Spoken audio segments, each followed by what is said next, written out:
Good afternoon, everyone. We are the Group 9, and we're going to report about the treatment of inmates with special needs until inmates count. The group members are Jonathan Mayomis, it's me, Elmer Casim Manlapas, Joshua Clifford Miguel, and Stanley Mendoza. The learning objectives of our report is that at the end of the discussion, students can be able to identify inmates who need special treatment, recall information about custody, security, and control, emergency plans, movement, and transfer of prisoners and detainees. Lastly, understood the proper counting of inmates. Treatment of inmates with special needs. The letter A is females. The female quarters should be fully separated from the male quarters. And a female personnel may be designated to keep the keys to the female quarters and make the same available at any time. No male inmates shall be allowed to enter the female quarters. And alam naman natin na baka may mangyaring masama pa dun. And only work suitable to their age and physical condition should be assigned to female inmates. The letter B is drug users, dependents, and addicts. They should be segregated from other inmates, especially during the withdrawal period. And we all know that not all criminals are not related to drugs. They should be separated or segregated in order to observe those who are related to drugs. Those and they should be undergo rehabilitations and maintain close supervision of inmates to prevent attempts to committing suicide or self-mutilation. Only a qualified physician shall prescribe sedatives, stimulants deemed necessary for the inmate's treatment. Only a disqualified physician. And appropriate measures should be taken to enable inmates to follow strictly the jail's physician advice regarding diet and other medical interventions or treatments. And this is the rehabilitation of the criminal that are related to drugs, or which is the drug users criminal. And they should conduct regular search of the inmates' quarters and maintain constant alertness to prevent the smuggling of narcotics and other dangerous drugs. And and the letter E is alcoholics. Place alcoholics in quarters separate from the other inmates and maintain close supervision to guard against suicide attempts. Any symptoms of abnormal behavior among inmates should be reported immediately to the jail physician. Exercise close supervision to guard against the smuggling of liquor and other intoxicating drinks or products containing alcohol. Baka mamaya yung mga bumibisita sa mga inmates natin is may dala silang mga alcohol, nilalagay lang sa mga bottle soft drinks, ganun. And the letter D is mentally ill. The mentally ill should be under the close supervision of all jail medical personnel. Place the mentally ill in separate cells and special restraint rooms provided for violent cases. And this time, this is used para maobserbahan nila yung mga improvement ng bawat inmates or kung ano yung mga changes na mangyayari sa kanila. And they should exercise close supervision to guard against suicide attempts or violent attacks on others. Kasi alam naman natin na kapag kulungan nandun yung gulo, nandun yung naghahari-harian yung mga dati ng inmates doon, yung mga wala nang sinasantong mga tao, ganun. And they should place the mental ill in separate cells in special restraint attempts or violent attacks on others. I already explained this, and let's discuss the other one. The mental ill should be transferred as soon as feasible to mental institution for property psychiatric treatment. And the letter is 6 deviates. Homosexuals should be segregated immediately to prevent them from influencing other inmates or being maltreated or abused by other inmates. And we already know the meaning of this. And other 6 deviates should be separated from other inmates for close supervision and control. And letter F is suicidal inmates. The suicidal inmates should be given close and constant supervision para baka kasi hindi natin malalaman patay na pala yung tao, nag-suicide na pala. And we must, they should observe it closely and have a constant supervision of these inmates. And search their quarters and premises for tools, materials that can be used for suicide. Yeah, they should search their quarters kapag yung mga improvised na ginagawa nila na nakakamatay, they should check that. They should be subjected to frequent strip searches. And letter G is handicap, age, and infirm. These inmates should be housed separately and closely supervised to protect them from maltreatment or abuse by other inmates. They should be separate para maiwasan natin yung sabi ko kanina, yung mga gulo. Meron kasi may mga naghari-harian, ganun. And special treatment should be given to these inmates who shall be required to work in accordance with their physical capabilities. And the last one is non-Philippine citizen. The warden shall report in writing to the Bureau of Immigration.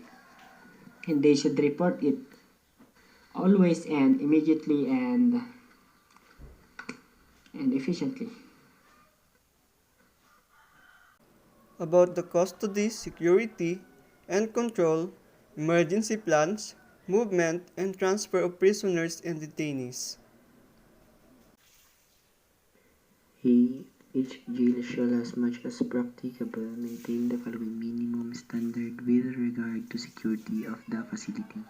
Number 1. An established security perimeter. In every jail, there shall be a defined control security perimeter. Number 2. A secured office for personnel. 3. A secured visiting area for inmates visitors. 4. A secured multipurpose area for inmates activities and an area for livelihood activities. 5. Armory and storage lockers for inmates' valuable items and other equipments. 6. Operational closed-circuit television such as CCTV strategically mounted to monitor jail premises and all activities therein. 7. A two-way communication system to be used by officer of the day, supervisor, desk officer, and other personnel on duty, like radios. 8. Equipment necessary to sustain the operability of utilities, communications, secured, and fire protection equipment at all times. So, as a conclusion, this is for safety of the personnel or in charge the duty or on duty inside the prison or the management to control the area or the facility. To ensure that minimum standards in security and control are maintained, the following policies, guidelines, and procedures shall be strictly implemented in all jail facilities. Each newly admitted inmate shall be thoroughly searched for weapons and other contraband immediately upon arrival in the facility. So ito po ay mandatoryong ginagawa upang masiguridad ang kaligtasan ng bawat isa sa loob ng kulungan. Number 2, all inmates must be searched thoroughly by the duty personnel whenever they enter or leave the security areas. Kasi po sa ating bilangguan, ang bawat preso ay may kanya-kanya po silang mga grupo. Halimbawa na lamang ay ang Sputnik Gang at ang Komando. There are times na ang mga presong ito ay may hindi pinagkakaunawaan at sila ay nagkakamatayan. Upang maiwasan ito, kailangan po nating i-check ang mga bagay na pwedeng isukbit sa katawan ng isang preso, gaya na lamang ng kutsilyo na pwedeng maging sanhi ng kamatayan ng isang bilanggo. Number 3, conduct surprise searches on inmates and inspection of their quarters and other areas accessible to inmates at least once a week to detect and flush out contraband.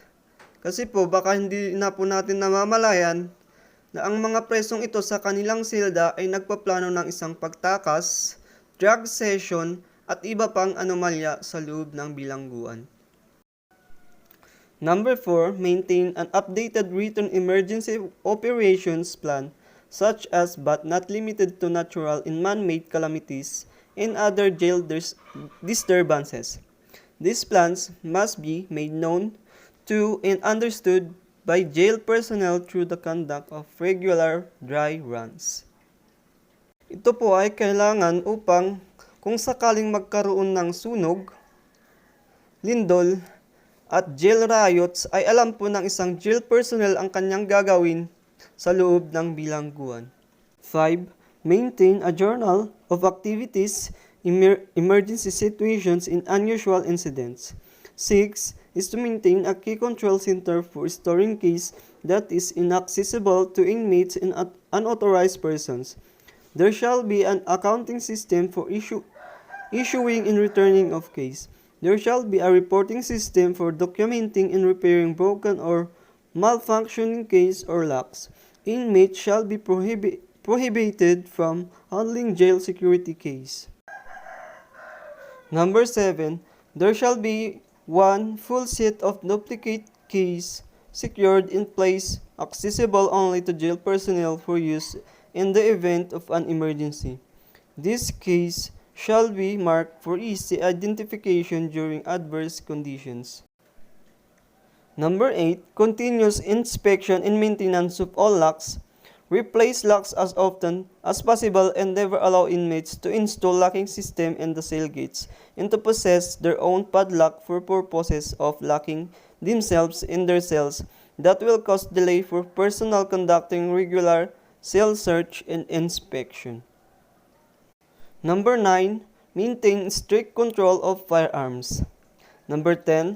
All firearms, ammunition, chemical agents, related security and emergency equipment must be inventoried and tested at least quarterly to determine their condition and expiration dates, as the case may be.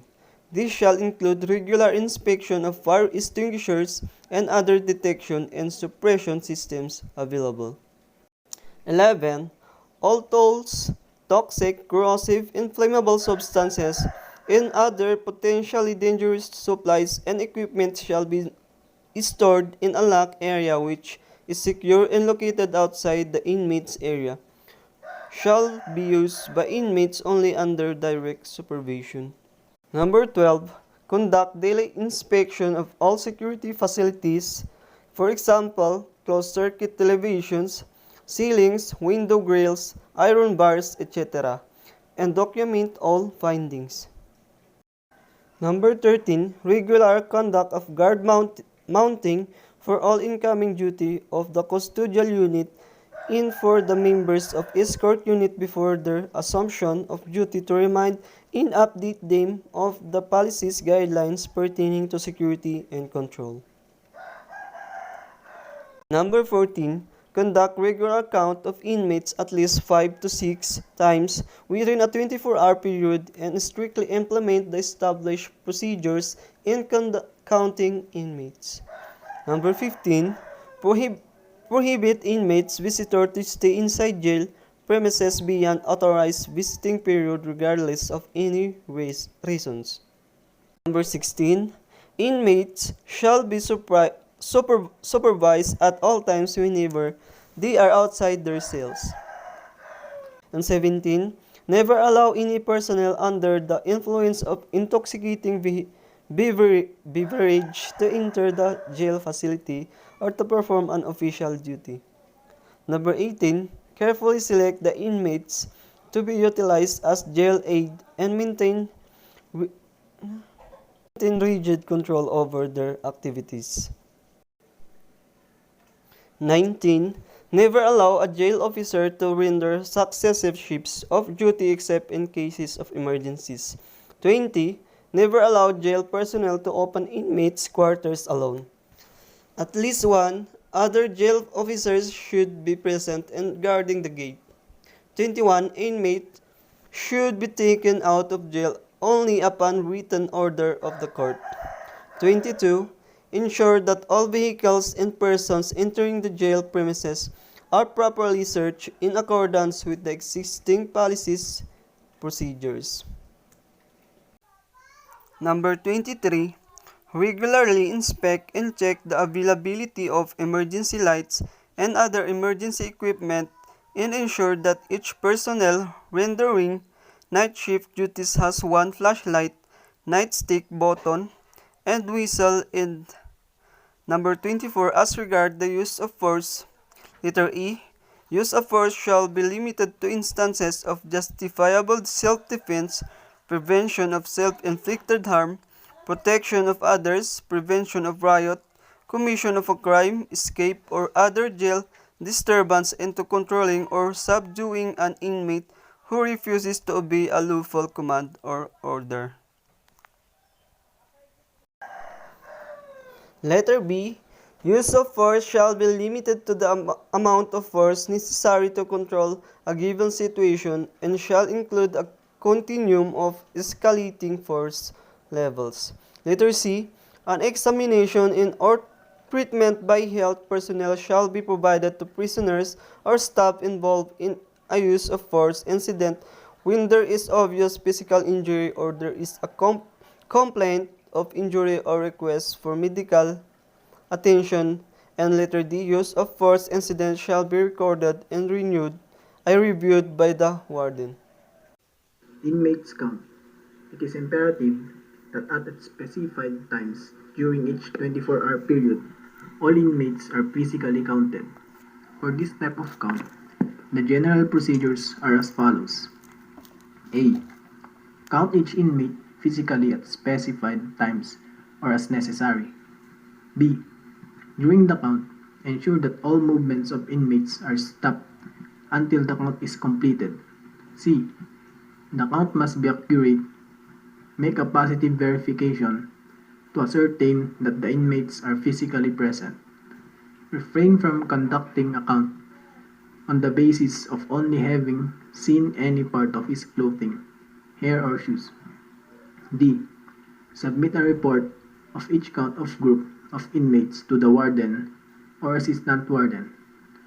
And lastly, if the total jail count does not tally with the total jail population at any given time, conduct another count, render an immediate report to the warden or assistant warden relative to any uncounted inmate.